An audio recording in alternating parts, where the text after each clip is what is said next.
शलाकया चक्षुरुन्मीलितं येन तस्मै श्रीगुरुवे नमः। श्रीचैतन्यमनोभीष्टं स्थापितं येन भूतले स्वयंरूप कदा मह्यं ददाति स्वपदान्तिकम्। वन्देऽहं श्रीगुरो श्रीयुतपदकमलं श्रीगुरून् वैष्णवांश्च श्रीरूपं सहजातं सहगणरघुनाथं वितं तं सजीवं साद्वैतं सावधूतं परिजनसहितं कृष्णचैतन्यदेवं श्रीराधा कृष्णपादान् सहगण ललिता श्रीविशाखान्वितांश्च। हे कृष्ण करुणा सिंधु दीनबंधु जगतपते गोपेश गोपिकाकांत श्री राधा कांत नमस्तुते। तप्त कंचन गौरांगी श्री राधे वृंदावनेश्वरी विश्वभानुसुखदे प्रणमामि हरिप्रिया। वाञ्छाकल्पतरुभ्यश्च कृपा सिन्धुभ्येव च पतितानां पावनेभ्यो वैष्णवेभ्यो नमो नमः। जय श्री कृष्ण चैतन्य प्रभु नित्यानंद श्री अद्वैत गदाधर श्रीवासादि गौर भक्त वृंद। हरे कृष्णा कृष्णा कृष्णा हरे हरे, हरे राम राम राम हरे हरे। नमो विष्णुपदाय कृष्णपृष्ठाय भूतले श्रीमते भक्ति वेदांत स्वामिनिति नामिने। नमस्ते सरस्वती देवे गौरवाणी प्रचारिणे निर्विशेष शून्यवादी पाश्चात्य देशतारिणे। श्री शिल प्रभुपाद की जय।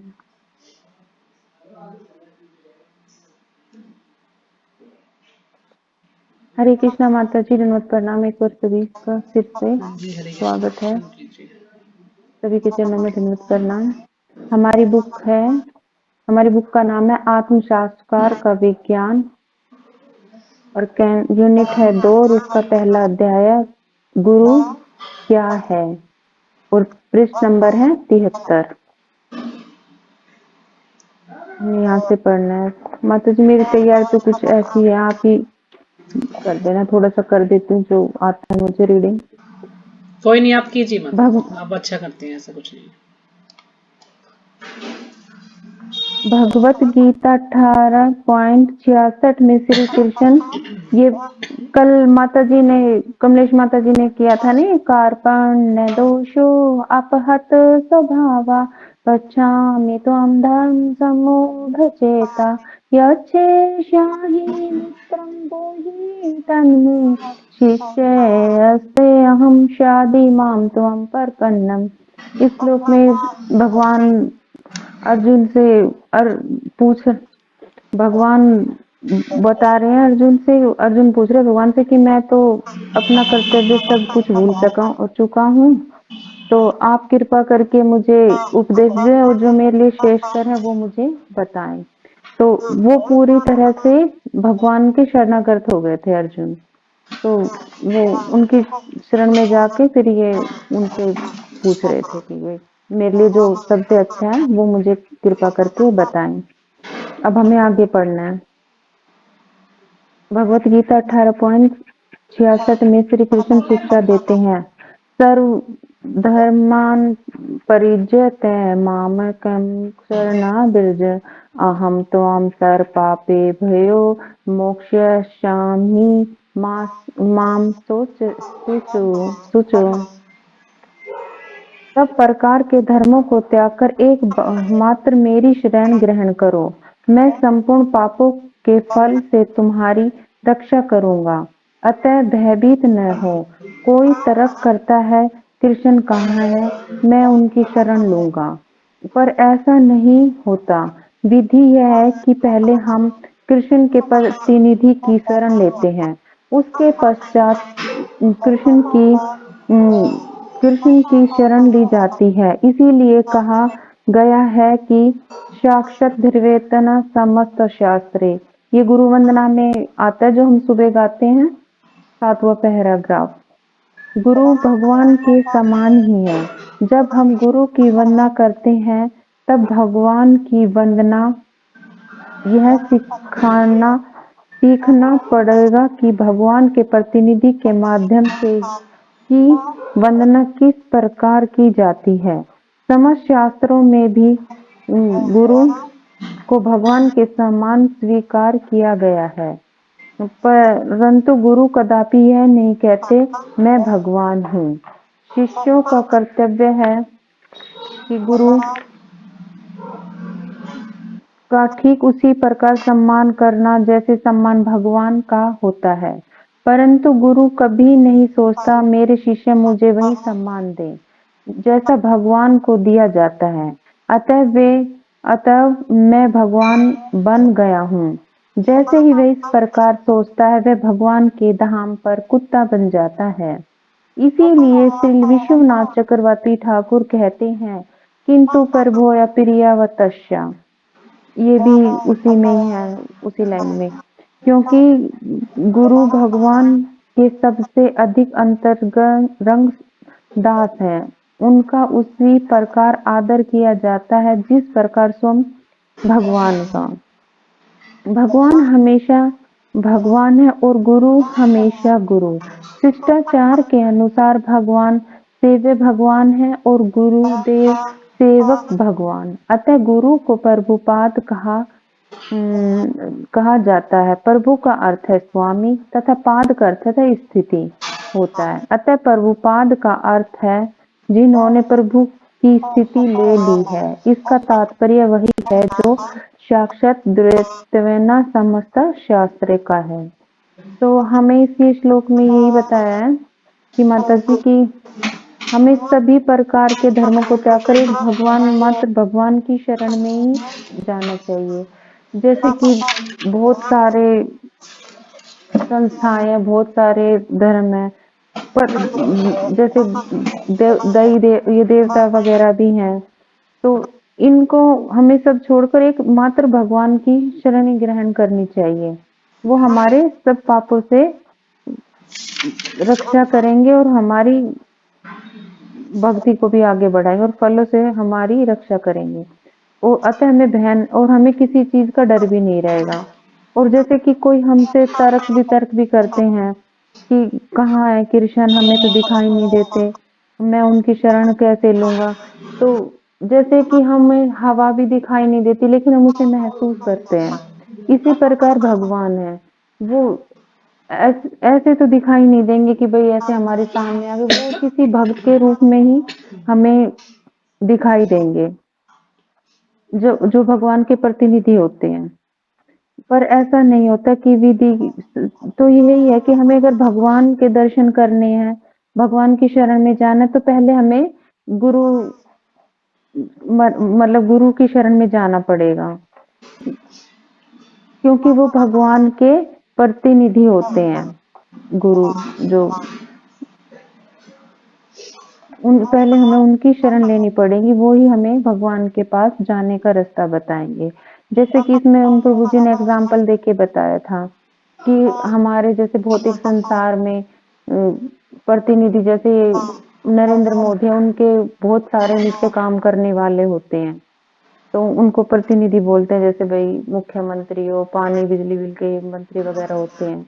और जैसे हमारे घर पे कोई पुलिस आती है तो वो भी, क्योंकि वो सरकार के प्रतिनिधि, हमें उसी का ही मतलब जो उस टाइम कहना मानना पड़ता है। तो उसी प्रकार जब हम भगवान की शरण में जाएंगे तो हमें पहले गुरु की शरण ग्रहण करनी पड़ेगी, तभी हम भगवान के पास जा सकते हैं, भगवान की शरण में जा सकते हैं। उसके पश्चात और जब हम गुरु की वंदना करते हैं तो भगवान, जैसे हम गुरु की सेवा करते हैं, गुरु के बताए हुए मार्ग पे चलते हैं, तो वो समझो कि भगवान की ही सेवा करने के समान है, क्योंकि हम डायरेक्ट भगवान की सेवा नहीं कर सकते। वो किसी मतलब उसी के भगवान के प्रतिनिधि के द्वारा ही की जा सकती है। और समस्त शास्त्रों में भगवान के समान स्वीकार किया गया, मतलब सभी शास्त्रों में ये कहा गया है कि गुरु भगवान के समान है। लेकिन भगवान तो भगवान ही और गुरु गुरु है, पर लेकिन जो शिष्य हैं उनको भगवान के समान ही गुरु की मतलब सेवा करनी चाहिए और उनको सम्मान देना चाहिए, यह शिष्य का कर्तव्य है। और जो कोई गुरु, जैसे गुरु ऐसे भी होते हैं बहुत सारे कि वो बोलते हैं कि मैं ही भगवान हूँ, मेरी ही पूजा करो, मेरे ही नाम की मतलब जैसे भाई भोग लगाना, या उन्हीं के घर में कहते हैं कि बहुत से ऐसे सुने हैं पहले, जैसे आशाराम बापू वगैरह ही हैं कि भाई मतलब कोई भी भगवान नहीं है, वो कोई पूजा पाठ भी नहीं करने देते, कहते हैं कि बस मेरा ही नाम लो और मेरा ही चित्र रखो घर में भी और मंदिर में भी। लेकिन ये सब पाप है ऐसा करना, क्योंकि भगवान की तो भगवान ही है और गुरु गुरु ही है। और जो कोई गुरु ये समझ लेता है ना कि मैं ही भगवान हूँ, तो वो भगवान में के धाम में उसी टाइम मतलब उसका कुत्ता बनना जाता है। इसमें यही एग्जाम्पल दिया गया हुआ है। और जैसे इसमें बताया गया कि शिष्टाचार के अनुसार कि भगवान सेवे भगवान, भगवान का तो अधिकार ही है कि मतलब भगवान की सेवा करना, और गुरु का कर्तव्य है कि वो भगवान की सेवा करे, और शिष्य का कर्तव्य है कि हम गुरु की सेवा करें। और इसमें इसका अर्थ भी बताया कि जो जो प्रभु का अर्थ है स्वामी और पाद का अर्थ है स्थिति, कि जो भगवान की मतलब स्थिति ले लेता है, जैसे कोई भगवान के कार्य को जो करने लग जाता है, जैसे वो भेजते हैं उनके प्रतिनिधि को, तो वो भगवान की स्थिति जैसे संभाल लेते, तो इसीलिए उनको पाद का अर्थ यही बताया गया है इसमें। जब हम भगवत विज्ञान जानने के लिए गंभीर होते हैं, तभी गुरु की आवश्यकता है। हमें केवल प्रदर्शन के लिए प्रदर्शन के लिए गुरु कभी नहीं बनाना चाहिए। जिस व्यक्ति ने गुरु की शरण ली है, वह विवेक पूर्वक बोलता है, वह कभी अर्थहीन बात नहीं करता। प्रामाणिक गुरु को स्वीकार करने का यही लक्षण है। निश्चय ही हमें गुरु की सब प्रकार से वंदना करनी चाहिए, पर साथ ही साथ हमें यह भी स्मरण रखना चाहिए कि किस प्रकार की आज्ञा का पालन किया जाए। भगवत गीता 4.34 में स्वयं भगवान श्री कृष्ण ने गुरु ढूंढने की और उन तक पहुंचने की विधि बताई है। इसमें भगवत विज्ञान में जानने की मतलब गुरु को पहचानने की भी हमें विधि बताएगी कि गुरु कोई ऐसे ना हो भी अच्छी संस्था से हो, जो प्रमाणिक हो। हमें ध्यान पूर्वक गुरु बनाना चाहिए, हमें उसी गुरु की शरण में जाना चाहिए जो शास्त्रों का ज्ञान रखते हों, और मतलब जो हमें भी सही रास्ता दिखाए। और वह कभी जिस मतलब जैसे हमारे गुरु अच्छे होंगे, जिस संस्था से हम जुड़े होंगे, प्रमाणिक गुरु होंगे, तो वो जो उनके शिष्य होते हैं वो भी अच्छी ही मतलब जैसे शिक्षा देंगे शास्त्रों के अनुसार ही, ये ना कि कोई भी शास्त्रों से अलग देंगे। और यही है इसमें, निश्चय ही हमें गुरु की सब प्रकार से मतलब हमें गुरु की हर प्रकार से वंदना करनी चाहिए, और उनका हर मतलब जो भी वो पद प्रदर्शन करें, हमें उसी मार्ग पर चलना चाहिए, उनका आज्ञा का पालन करके।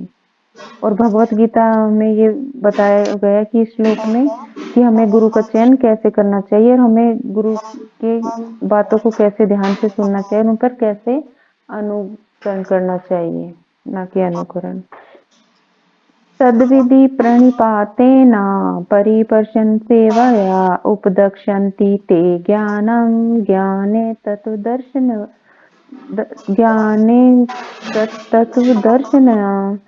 आध्यात्मिक गुरु का आश्रय लेकर सत्य को जानने का प्रयत्न करो।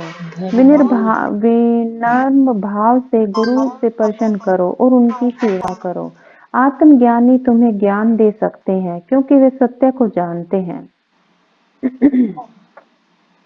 इस श्लोक में यही बताया गया कि हमें आध्यात्मिक गुरु का आश्रय लेना चाहिए, और हमें उनके पास बिल्कुल नम्र भाव से उनके पास बैठ के चरणों में बिल्कुल सर झुका के एकदम ऐसे कि ऐसे प्रश्न करने चाहिए जो शास्त्रों के अनुसार हो। ये ना कि हम ये टेस्ट लें कि गुरु का कि इन्हें कुछ आता है या नहीं है, अपने घर से मतलब ऐसे सवाल बना के लेके जाए, तो ये नहीं है। और हमें गुरु को अच्छे मतलब हमें भी अच्छे से गुरु की मतलब वो करनी चाहिए कि ये ना कि भाई एक दो बार मिले या भाई किसी के कहने पर हमने ये भाई गुरु ये मैंने उसने बना रखा तो मैं भी बना लेती हूँ, नहीं। अपने आराम से ध्यान से उनके जान के, जैसे सचिपति प्रभु जी भी बताते हैं कि चयन करना चाहिए। ये नहीं है कि भाई उसने भी गुरु बना लिया, मैंने बना लिया तो चलो ये प्रदर्शन के लिए नहीं। प्रथम विधि है शरणागति। हमें एक सर्वश्रेष्ठ व्यक्ति को ढूंढकर स्वेच्छा से उनकी शरण लेनी चाहिए। शास्त्रों का आदेश है कि गुरु बनने के पूर्व हमें उनका ध्यान सावधानी पूर्वक अध्ययन करना चाहिए। यह जानने के लिए हमें उनके शरणागत हो सकते हैं या नहीं। हमें सहसा केवल धर्मांतरवश गुरु नहीं बनाना चाहिए। ऐसा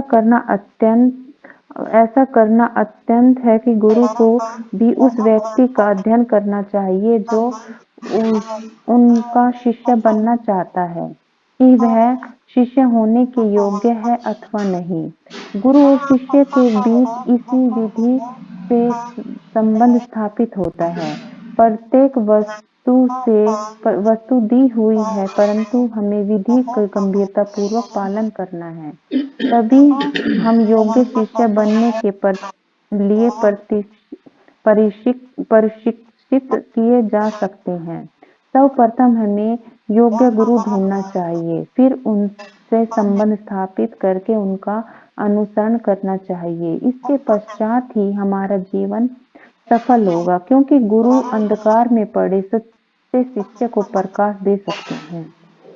जैसे मैंने भी बताया था कि हमें गुरु भी, जैसे हम अच्छी तरह ढूंढ करते हैं कि भाई उनसे दीक्षा लेनी है तो उनके पास जाएं, उनका आदर करें और उनको समझें। और गुरु का भी यही कर्तव्य होता है कि वो भी अपने शिष्य को देखे कि भाई ये दीक्षा के लिए भी तैयार हुआ है या नहीं हुआ है। ये नहीं कि भाई आया एक दो बार, और जैसे और संस्थाओं में तो ये भी नहीं पूछते भाई तुम चार नियमों का पालन करते हो या माला करते हो। नहीं, आओ और दीक्षा लो और जाओ, वही बन गया गुरु। एक लेकिन हमारी कौन की संस्था ऐसी है जिसमें गुरु पूरी अच्छी से, मतलब 1 साल तक हमारी शिक्षाएं भी चलती हैं ये दीक्षा के लिए, और अच्छे से टाइम भी मिलता है कि गुरु को जानने के लिए। भाई आप सोचो भाई ये गुरु के लेक्चर सुनो, आपको कौन से अच्छे लगते हैं। तो इस संस्था से हमें ये बहुत अच्छा मिला। और इसमें एक ये भी मदद भी आती है ना, एक गौर किशोर दास बाबा ही थे ना जिन्होंने दीक्षा नहीं दी थी इनको, भक्ति विनोद ठाकुर जी को, कि वो 2-3 बार बोल रहे हाँ थे जी, कि नहीं मतलब मैं हाँ आप जी, गौर किशोर दीक्षा दास नहीं बाबा दे जी। सकता। हाँ जी, गौर किशोर दास बाबा थे। काफी मुश्किल तो से उन्हें दीक्षा मिली थी, उन्होंने मना कर दिया हाँ, था, कह उन्होंने रहे मैं बहुत किसी को मुश्किल से शिष्य नहीं उनकी, बनाता। हाँ वहाँ पे 2-3 बार गए पर लेकिन उनको लौटा दिया था, भक्ति सिद्धांत सरस्वती को ना। हाँ जी, हाँ जी। तो फिर उनकी वो वहीं पे वो करते थे ना, टॉयलेट साफ जो लैट्रिन वहाँ पे करते थे वो। हाँ जी, वहीं पे वो जप करते थे, जहाँ लोग हाँ टॉयलेट करने जी, जाते थे, वहाँ पे जो हाँ है वो हाँ हाँ जप करते थे। कहते थे हाँ इतने गंदे स्थान में मैं जप इसलिए करता हूँ ताकि कोई मुझे परेशान ना करे। जी। अगर मैं कहीं जप करूँगा तो लोग मुझे परेशान करेंगे, यहाँ कोई नहीं आएगा, इतने गंदे स्थान पर कौन हम्म। आएगा, तो मैं इसलिए यहाँ शांति से जप कर सकता हूँ। ऐसे था हम्म। गौर किशोर दास बाबा जी। तो फिर इसमें ये है कि जो अगर शिष्य योग्य हो जाएगा तो गुरु दीक्षा दे सकते हैं। और गुरु को भी यही है कि भाई शिष्य को अच्छी तरह देख के परखे, ये ना कि आए और वो दे दिया। और फिर हमें जैसे दीक्षा मिल जाती है तो हमें गुरु का आदर और उनके बताए हुए जो भी नियम पालन है उनको दृढ़ता से करना चाहिए, उनका अनुसरण करना, ना कि उनका अनुकरण। क्योंकि गुरु हमारे जीवन में प्रकाश करते हैं, जो हमारे भौतिक जगत के अंधकार से हमें, मतलब बहुत आध्यात्मिक जगत की तरफ ले जाने में हमारी मदद करते हैं। प्रत्येक मनुष्य ध्रुत और मूर्ख उत्पन्न हुआ है। यदि हम विद्वान उत्पन्न होते तो हमें पाठशाला जाने की आवश्यकता ही क्यों पड़ती। यदि हम ज्ञान नहीं प्राप्त करते तो हम पशु के समान ही हैं। एक पशु भले ही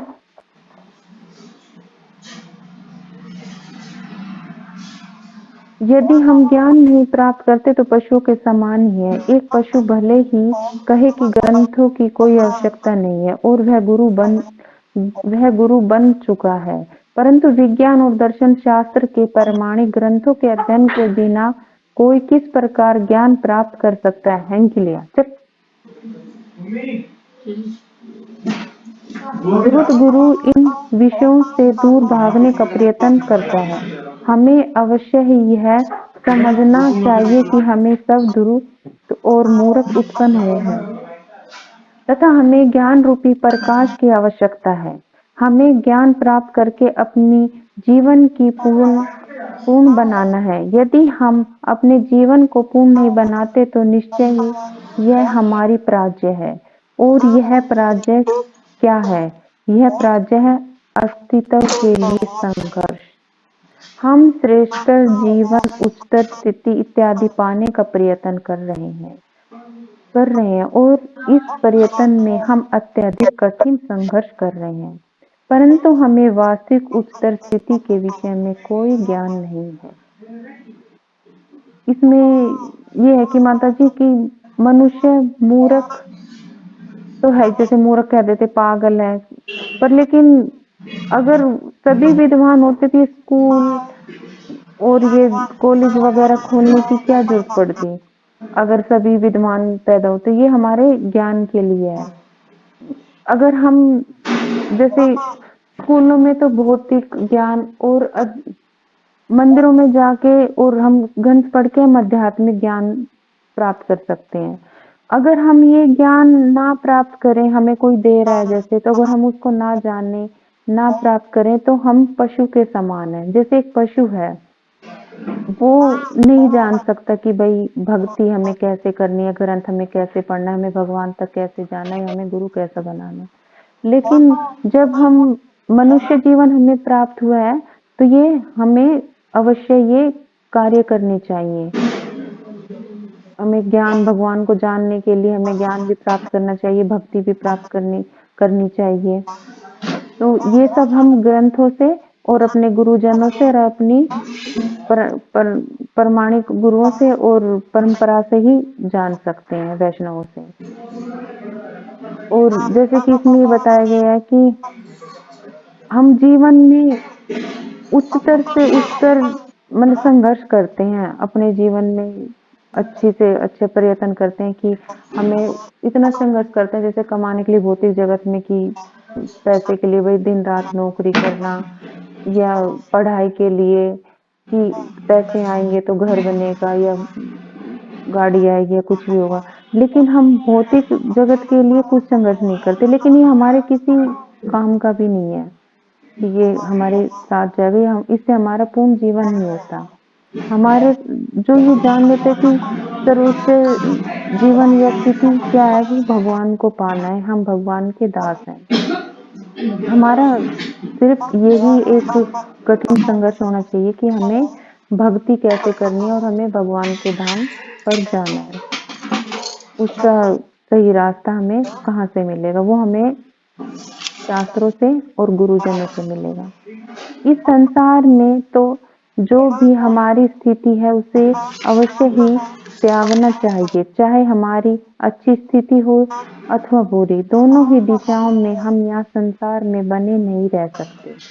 हमें भले ही लाखों रुपए कमा लें और सोचें अब मैं बहुत अच्छी स्थिति में हूँ, परंतु जरा सा दस्त या कलरहेजा हमारी इस स्थिति को समाप्त कर देगा।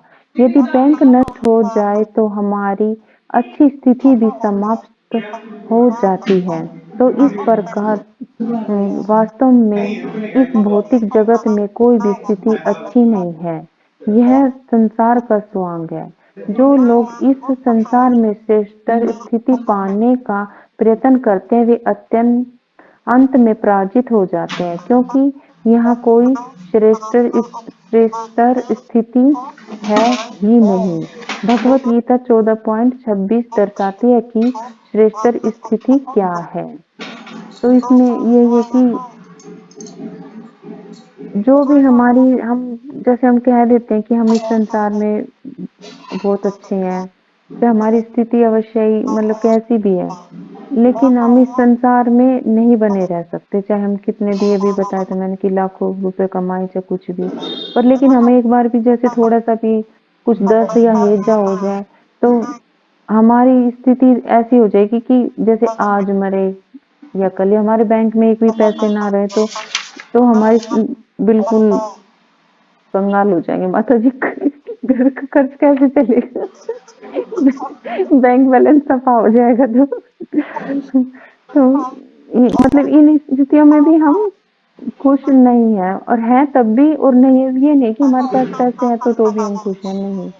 हम तो जाके खुश, ये मतलब एक जैसे सॉन्ग मतलब नाटक है कि भाई सारी चीजें होंगी तो हम खुश रहेंगे, नाटक भी दिखाते हैं भाई हमारे घर में है सारी चीजें, लेकिन अंदर से हम कोई खुश नहीं। जैसे सचिपति प्रभु जी बोलते हैं कि आपस में मिलते हैं तो सब कहते हैं हाँ मैं तो बहुत अच्छा हूँ, बहुत कैसे हो आप, बहुत बढ़िया, लेकिन अंदर मन में क्या चल रहा है ये तो किसी को नहीं पता, अंदर से कितना ही दुख हो। तो इस और जो मतलब भक्ति जैसे आदि लीला माता जी है, विरधभानु माता जी है, ये तो इतनी भक्ति में श्रेष्ठ है कि मतलब इनके तो उससे भी नहीं लगता कि भाई जैसे कभी अगर हो भी दुख तो इनके फेस से भी नहीं लगता कि भाई इनका दुख है, हमारे तो ना हो तब भी ऐसा ही रहता है।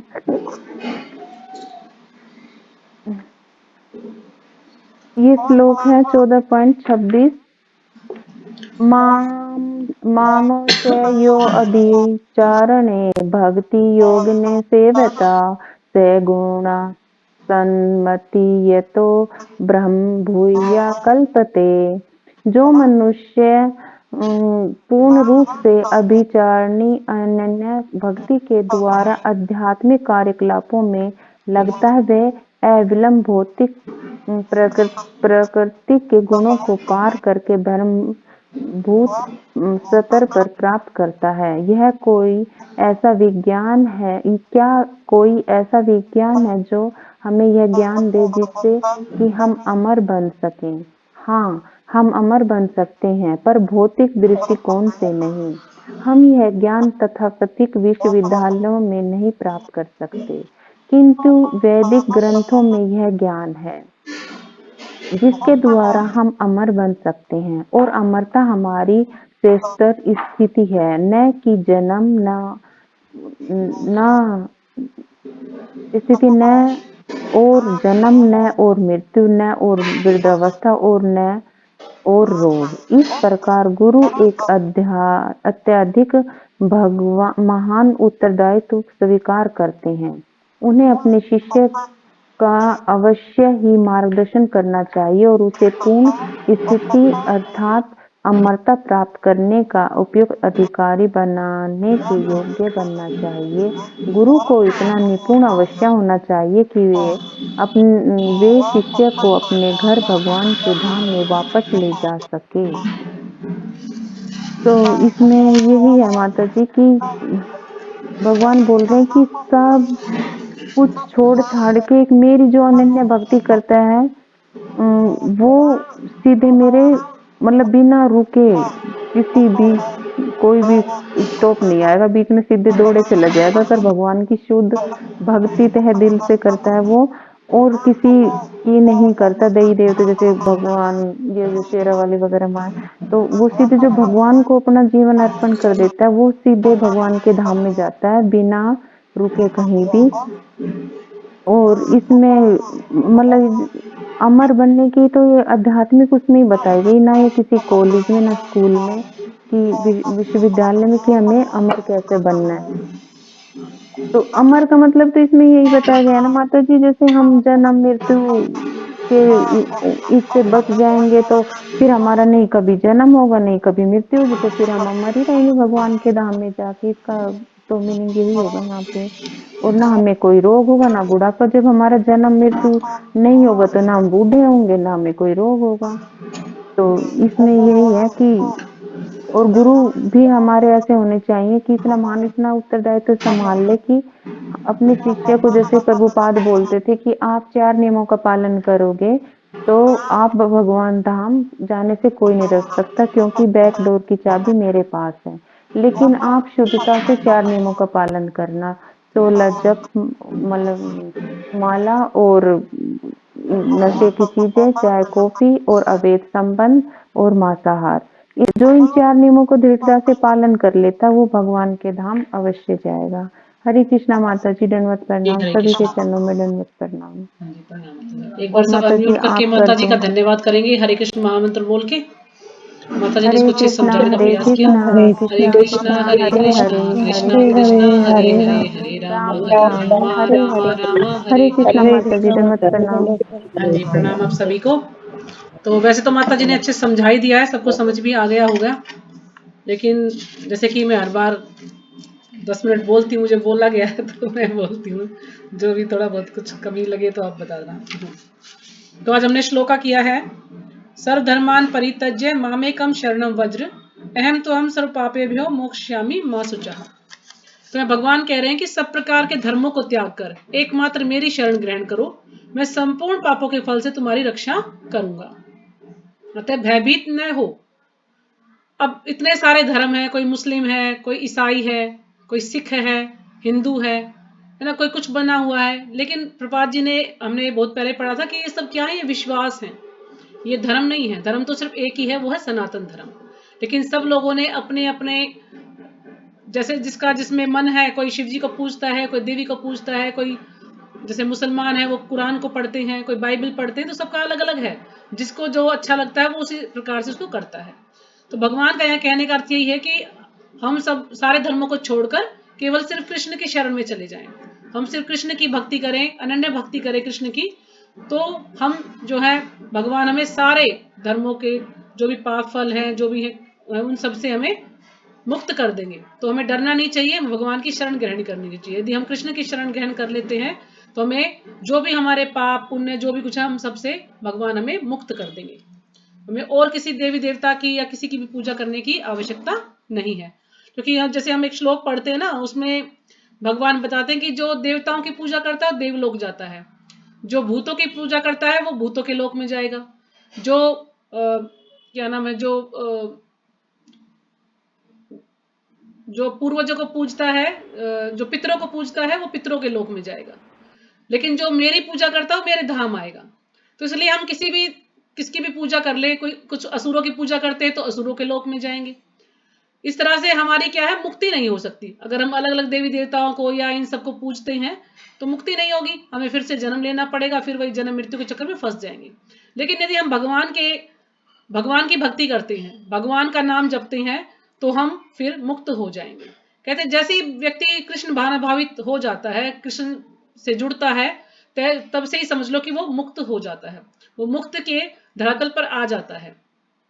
तो इसलिए हमें जो है भगवान की भक्ति करनी चाहिए और किसी की भक्ति ना करनी चाहिए। और ये भी नहीं सोचना चाहिए कि पहले मैं इस देवी का भक्त था या इस देवता का भक्त था और मैंने अब इसकी भगवान कृष्ण की पूजा शुरू कर दी तो वो मुझसे नाराज हो जाएंगे।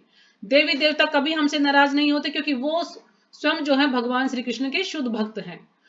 अगर हम कोई देवी की पूजा करना भी चाहता है या पहले से कर रहा है तो हमें उनसे एक ही चीज मांगनी चाहिए कि आप मुझे कृष्ण की भक्ति दीजिए, हम जो है ज्यादा से ज्यादा अच्छे से भक्ति कर पाए। बस जो भी शिव जी के भक्त हैं, जैसे कुछ लोग हैं शिव जी के भक्त हैं उसको छोड़ नहीं पा रहे हैं, तो वो करें शिव जी की भक्ति। जैसे अब शिवरात्रि आ रही है तो व्रत भी कर सकते हैं, लेकिन इस उद्देश्य से कि मुझे भक्ति में और ज्यादा प्रगति कर सकूं। मैं उनसे कोई भौतिक वस्तु नहीं मांगनी, उनसे ये मांगना कि मैं बहुत अच्छे से भक्ति कर पाऊं भगवान की, क्योंकि जो शिव जी हैं वो भगवान के शुद्ध भक्त हैं।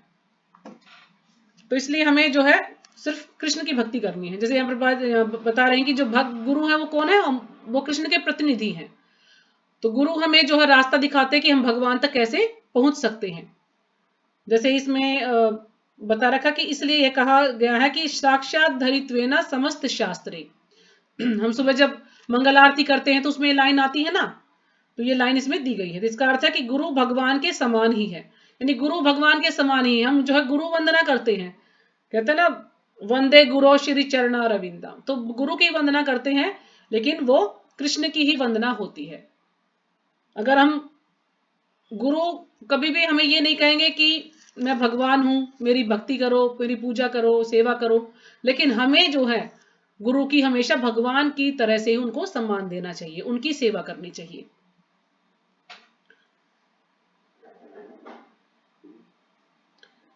तो आगे है इसमें जैसे श्लोक है, इसी में बता रखा कि शिष्टाचार के अनुसार भगवान सेव्य भगवान है और गुरुदेव सेवक भगवान है, अतः गुरु को प्रपाद कहा जाता है।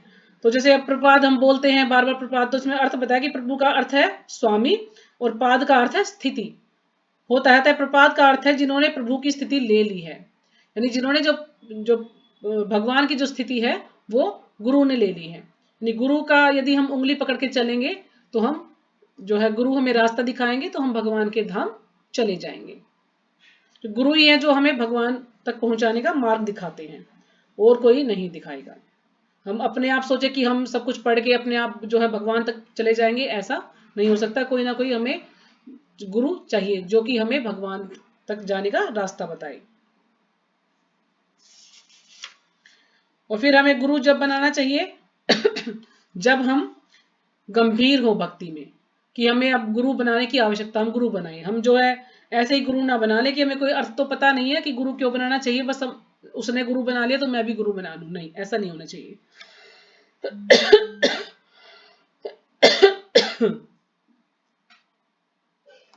जैसे इसमें ये श्लोक है कि तद्विधि प्रणिपातेन परिप्रश्नेन सेव्या उपदेशन्ति ते ज्ञानम ज्ञानिन तत्व दर्शिना, कि हमें जो है गुरु का आश्रय लेकर उनके पास जाकर सत्य को समझने का प्रयास करना चाहिए, उनसे जिज्ञासा करनी चाहिए और विनीत भाव से उनसे प्रश्न पूछने चाहिए। जैसे हमने कल भी ये बात कही थी कि हमें कभी ये नहीं देखना चाहिए कि गुरु को ये पता है या नहीं पता, है ना। हमें जो है विनीत भाव से, उनका टेस्ट नहीं लेना है, विनीत भाव से जो भी हमारी जिज्ञासा, उनसे ऐसे प्रश्न पूछने चाहिए जो कि आवश्यक हैं, जो कि भक्ति से संबंधित है। ऐसे प्रश्न हमें पूछने चाहिए उनसे, और उनकी सेवा करनी चाहिए।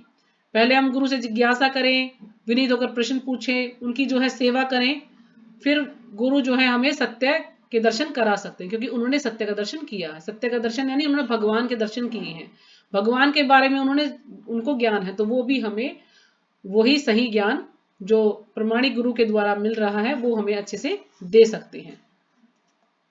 हमें सहसा केवल धर्मांधतावश गुरु नहीं बनाना चाहिए।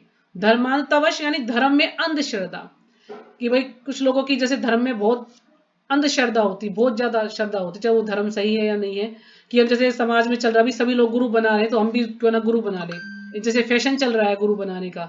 तो ऐसे गुरु नहीं बनाना है। हमें जो है देख परख के अपने, हम जिस गुरु से आकर्षित हैं, किसी जिसके हमें लेक्चर अच्छे लगते हैं या जिसका जो है स्वभाव अच्छा लगता है, उसकी मतलब जो भी हम किसी भी चीज से आकर्षित है, भाई ये गुरु बनाने के लायक है, हमें ये व्यक्ति बहुत अच्छा लगता है, तो तब हम उसे गुरु बना सकते हैं। यानी गुरु के प्रति श्रद्धा होनी चाहिए हमारे अंदर, ऐसा नहीं कि हम किसी को भी गुरु बना लें। जब श्रद्धा होगी तो हम अच्छे से कार्य कर पाएंगे।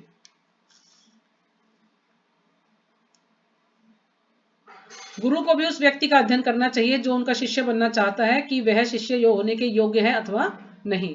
तो गुरु का भी ये कर्तव्य है कि वो पहले देखे कि हाँ ये जो व्यक्ति है ये मेरा शिष्य बनने के लायक है या नहीं है। पहले क्या था कि पहले के समय में 1 साल तक हम जो है जपमाला करते थे, 16 माला नियम करते थे, तो हमें दीक्षा मिल जाती थी।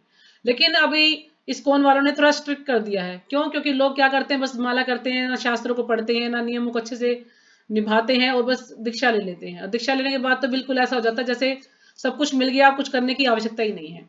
तो इसलिए ये नियम बनाया गया कि कम से कम 3 साल तक हमें 16 माला का जप और 1 घंटा कम से कम प्रपात जी के जो ग्रंथ उन्होंने लिए हैं हमें उनको पढ़ना है।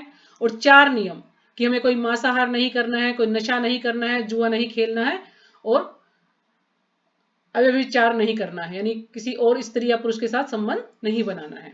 तो ये अगर 4 हम नियम अच्छे से करते हैं, 16 माला का जप करते हैं और 1 घंटा शास्त्रों को पढ़ते हैं, तो हम भगवान के धाम जा सकते हैं। प्रभुपाद जी ने हमें कहा कि यदि हम इससे ज्यादा नहीं कर पाते, इतना भी हम अच्छे से कर रहे हैं, तो वो हमें वचन देते हैं कि वो हमें जो है भगवान के धाम ले जाएंगे, क्योंकि बैक डोर की चाबी उनके पास है। लेकिन ये इतना भी हमें जो है अच्छे से श्रद्धा पूर्वक इसको करना चाहिए, ऐसा बोझ समझकर या फॉर्मेलिटी के तौर पर हमें इसे नहीं करना चाहिए। हम जो भी करें श्रद्धा के अनुसार करें उसको।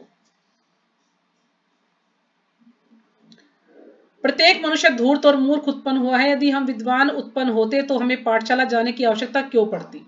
यदि हम ज्ञान नहीं प्राप्त करते तो हम पशुओं के समान ही हैं। एक पशु भले ही कहे कि ग्रंथों की कोई आवश्यकता नहीं है, तो वह गुरु बन चुका है, परंतु विज्ञान और दर्शन शास्त्र के प्रमाणिक ग्रंथों के अध्ययन के बिना कोई किसी प्रकार ज्ञान प्राप्त कर सकता है। कि जो एक पशु है वो तो कह भी सकता है कि ग्रंथों की क्या आवश्यकता, क्योंकि उसको पढ़ना लिखना नहीं आता। उसको क्या पता है? पशु को सिर्फ उसको 4 कार्य आते हैं, खाना, सोना, बच्चे पैदा करना और रक्षा करना, बस ये 4 कार्य आते। लेकिन मनुष्य को भगवान ने बुद्धि दी है कि वो अपना उद्धार कर सकता है, शास्त्रों को पढ़ सकता है। तो अगर वो भी पशु की तरह से ही रहेगा तो फिर पशु में और इंसान में कोई भी अंतर नहीं रह जाएगा। तो जो भी धूर्त गुरु हैं, जो कि पाखंडी गुरु हैं, हमें उनसे दूर भागने का प्रयास करना चाहिए। हमें ऐसे लोगों को गुरु नहीं बनाना चाहिए जो कि धूर्त है, पाखंडी है, जो कि हमें लगता है कि हाँ एक गुरु बनने के लायक है, ऐसे ही लोगों को हमें गुरु बनाना चाहिए। क्योंकि जो गुरु है वो कभी भी ये नहीं कहेगा मैं भगवान हूं। तो ये एक गुण है गुरु के अंदर, कभी भी वो नहीं कहेगा कि मैं भगवान हूं। दूसरा, किसी के लिए भी जो नियम बनाए गए हैं, किसी के लिए भी वो नियमों को बदलेगा नहीं, जो नियम है वो है। और तीसरा, अगर जो भी हमें ज्ञान दिया गया है, जो भी शास्त्रों में लिखा गया है, तो गुरु उसी के उसमें बिल्कुल पारंगत होता है अच्छे से, यानी उसको सब कुछ पता है, तभी वो हमें ज्ञान दे सकता है। उसको शास्त्रों में पारंगत होना चाहिए और उनमें ना तो उसने कभी कुछ ऐड करना चाहिए और ना ही कोई जो है परिवर्तन करना चाहिए। ये गुरु का कर्तव्य है। यानी जो भी शास्त्रों से प्रमाणित गुरु के अनुसार, परंपरा के अनुसार जो हमें आ रहा है, उसी के अनुसार उन्हें हमें समझाना चाहिए, वही ज्ञान देना चाहिए।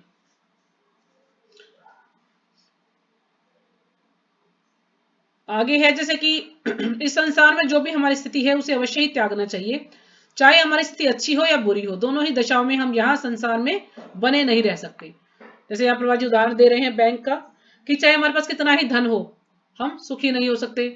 क्योंकि धन है हमारे पास तो हमें डर लगा रहेगा कि कभी कोई मेरा धन चुरा ना ले, है ना।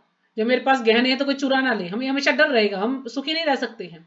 और कोई गरीब है तो वह वैसे दुखी रहेगा कि उसके पास कुछ भी नहीं है, वो अपना जो है गुजारा कैसे करे।